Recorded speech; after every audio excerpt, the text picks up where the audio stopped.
നമസ്കാരം. രാഷ്ട്രീയ ലോകത്തെ അമ്പരപ്പിച്ചുകൊണ്ട് നയതന്ത്ര മര്യാദകളുടെ അതിർവരമ്പുകൾ മായ്ച്ചുകളഞ്ഞുകൊണ്ട് ഒരു പ്രസ്താവന അമേരിക്കൻ പ്രസിഡന്റ് ഡൊണാൾഡ് ട്രംപിന്റെ ഭാഗത്തുനിന്ന് ഉണ്ടായിരിക്കുന്നു.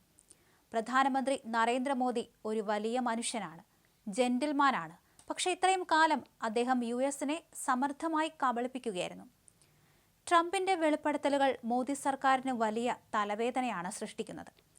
രാജ്യത്ത് മോദി അമേരിക്കയുടെ മുമ്പിൽ കീഴടങ്ങിയെന്ന തരത്തിലാണ് പ്രതിപക്ഷം പ്രചരണവും നടത്തിയത്. അതിനിടെ നാടകീയമായി ട്രംപിന്റെ ചുങ്കയുദ്ധം റദ്ദു ചെയ്തുകൊണ്ട് അമേരിക്കൻ സുപ്രീം കോടതി വിധിയും വന്നു.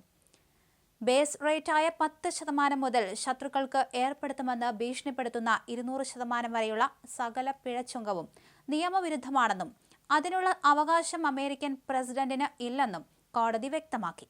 ഇതിനിടെ പ്രധാനമന്ത്രി നരേന്ദ്രമോദിയെ പരിഹസിക്കുന്ന രീതിയിൽ ട്രംപ് നടത്തിയ പരാമർശം വിവാദമായതോടെ വ്യാപാര കരാർ തന്നെ അനിശ്ചിതത്വത്തിലായിരിക്കുകയാണ്. തൽക്കാലം ഇന്ത്യ US ചർച്ചകൾ നിർത്തിവെക്കാനും കാര്യങ്ങൾ കലങ്ങിത്തെളിയുന്നതുവരെ കാത്തിരിക്കാനുമാണ് ഇന്ത്യയുടെ തീരുമാനം. 24-ാം തീയതി അമേരിക്കയിലേക്ക് പോകാനിരുന്ന ഇന്ത്യൻ പ്രതിനിധി സംഘത്തിന്റെ യാത്ര റദ്ദു ചെയ്തേക്കും. ട്രംപിന്റെ നിലപാട് കാരണം ഇന്ത്യ അമേരിക്ക വ്യാപാര കരാർ നീണ്ടുപോകാനും സാധ്യതയേറിയിരിക്കുന്നു. പ്രധാനമന്ത്രി നരേന്ദ്രമോദി ഇക്കാലം അത്രയും സാമർഥ്യം കാണിച്ച് യുഎസിനെ കബളിപ്പിക്കുകയായിരുന്നുവെന്നും വ്യാപാര കരാറോടെ അത് അവസാനിപ്പിച്ചെന്നുമാണ് ട്രംപ് ഒടുവിൽ അവകാശപ്പെട്ടത്. US സുപ്രീം കോടതി വിധിക്ക് പിന്നാലെ ഇന്ത്യയുമായുണ്ടാക്കിയ വ്യാപാര കരാറിന് എന്ത് സംഭവിക്കുമെന്ന് ചോദിച്ചപ്പോഴായിരുന്നു അതേപടി തുടരുമെന്ന് പറഞ്ഞ് ട്രംപ് വിവാദ പരാമർശം നടത്തിയത്. യുഎസിന് തിരിവ ചുമത്തുകയും ഇന്ത്യക്ക് തിരിവയില്ലാതാക്കുകയും ചെയ്ത സാഹചര്യം കീഴ്മേൽ മറിച്ചെന്ന് ട്രംപ് അവകാശപ്പെട്ടു. ഇന്ത്യയുമായുള്ള വ്യാപാര കരാറിൽ മാറ്റമൊന്നുമില്ല. ഇന്ത്യക്ക് തിരിവയുണ്ടാകും, യുഎസിന് തിരിവയുണ്ടാകില്ല. നേരത്തെ ഇത് തിരിച്ചായിരുന്നു. പ്രധാനമന്ത്രി മോദി ജെന്റിൽമാനാണ്, വലിയ മനുഷ്യനാണ്. പക്ഷേ യുഎസിന്റെ അടുത്ത് വലിയ സാമർഥ്യം കാണിച്ച് നമ്മളെ കബളിപ്പിക്കുകയായിരുന്നു. അതുകൊണ്ട് ഇന്ത്യയുമായി കരാറുണ്ടാക്കി. ഇപ്പോഴാണ് ന്യായം നടപ്പിലായത് എന്നാണ് ട്രംപ് പറഞ്ഞത്. ഇന്ത്യ റഷ്യയെ വിട്ടു എണ്ണ വാങ്ങുകയായിരുന്നു ഇത്രയും കാലം. ഞാൻ പറഞ്ഞപ്പോൾ അവരത് നിർത്തി. മാസം 25,000 ആളുകൾ വീതം മരിച്ചുകൊണ്ടിരിക്കുന്ന യുക്രൈനിലെ യുദ്ധം അവസാനിപ്പിക്കണം എന്നും അദ്ദേഹം വിശദീകരിച്ചു. ഇന്ത്യയും പാകിസ്ഥാനും തമ്മിലുള്ള യുദ്ധം നിർത്തിയത് താനാണെന്ന അവകാശവാദവും ട്രംപ് ആവർത്തിച്ചു.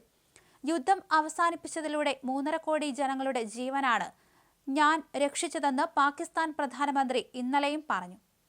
തീരുവ 200% ആക്കുമെന്ന് മുന്നറിയിപ്പ് നൽകിയാണ് അത് സാധിച്ചത് എന്ന് ട്രംപ് അവകാശപ്പെട്ടു.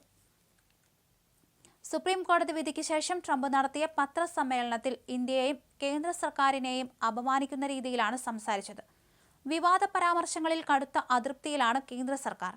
ട്രംപിന്റെ പരാമർശങ്ങൾ വീണ്ടും വിവാദമായതോടെ വ്യാപാര കരാർ തന്നെ അനിശ്ചിതത്വത്തിലായിരിക്കുകയാണ്. കാത്തിരിക്കാൻ ഇന്ത്യ.